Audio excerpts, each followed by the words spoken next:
evening, and welcome to Stereotypical Social Studies Project about the Civil War, Part 1. I'm your host for this evening, Emily Rose Pepe Winchell. Tonight we have some very special guests for you that are willing to discuss the Civil War in detail with us. You've got questions, we've got answers. So without further ado, I'd like to welcome General Ulysses S. Grant to the platform. Welcome, welcome.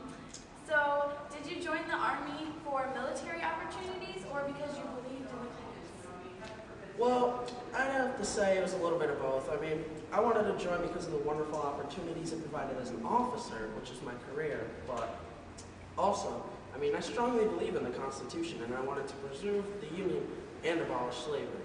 So, how do you feel about your partner, General Sherman? I think we complemented each other nicely. What he did, marching through Atlanta, Georgia, and leaving it in ruins, was one of the most important reasons we won the war. I commend him, as well as General Robert Lee, for their military expertise. What response did you expect to get from the phrase, unconditional and immediate surrender? I just wanted to clarify that the Union Army is superior to the Confederate Army, and we practically had them begging for mercy. To be quite frank with you, I just wanted to exaggerate and elucidate how easily our victory really was once we weakened them with our plan. And there you have it, folks. Thank you for coming tonight, General. My pleasure. Good luck with your presidency campaign. Yeah. Now I'd like to move the discussion in a different direction by welcoming Confederate soldier Tom Finn. Well, howdy. Howdy indeed. So let's get this straight. Did you own slaves? Sure as hell did. Dang proud of it, too. Way I see it, us Southerners was doing just fine until Lincoln came around and messed everything up. He was just jealous, if you ask me. Jealous because we was making all the money and hardly doing any work. My cotton fields had me nearly rich before this whole war started. And let me tell you, all of us would be much better off if you were to just let us secede from this blasted country. So at what point did you and the rest of your men realize that the victory was probably not yours for the taking? Well, you see, we was doing real well up until they captured Fort Henry and Donelson. After they did that, there was a battle of Gettysburg, and even though we put up a real good fight for 3 days, we surrendered when we realized how many casualties there were. Our men was here and talk about 24,000 of our own kind getting wounded or killed.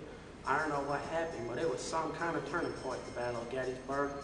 After that, when it came easy as pie for those Union troops, Grant was appointed Union General-in-Chief, Lincoln got re-elected, and they captured Atlanta. So, what are your plans now that the Union got what they wanted and your Confederacy is forced to re-enter the country? Who knows? I can't use my slave no more, so my crops ain't gonna be no good. I've been thinking about joining the KKK and moving out westward so I can settle in some new land, away from all the reconstruction and whatnot growing around these parts. Interesting. But now, our very special guest star for this evening, President Abraham Lincoln. Good evening, President. Good evening, Emily. Do you think, in the end, it was worth all the suffering to end slavery and preserve the Union? Well, nothing could have persuaded me to put my country through all of this without knowing what the outcome would be. But I've been opposed to slavery ever since I first glimpsed it as a boy living in Illinois. And as far as maintaining the Union goes, I robustly believe that neither side of our country could survive without the other. After all, the balance and protecting the Union is what started this war in the first place. So, do you believe that letting African Americans fight made a difference? Absolutely. They fought well, and because it was much more personal to someone who had experienced the hardships of slavery firsthand. Also, it further emphasized the idea that we were changing something at a time when alteration and unification is exactly what we needed in this country. You are completely correct. So, where do you see the Republican Party headed in the future? Well, certainly not turning into a group of heartless corporate warmongers who spend their time trashing Democrats and shooting meese from helicopters. All right.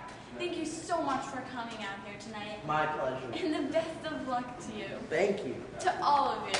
This has just been another historic endeavor with me, your host, Emily Rose Pepe Winchell. See you next night for a thrilling discussion about the history of seals. Good night.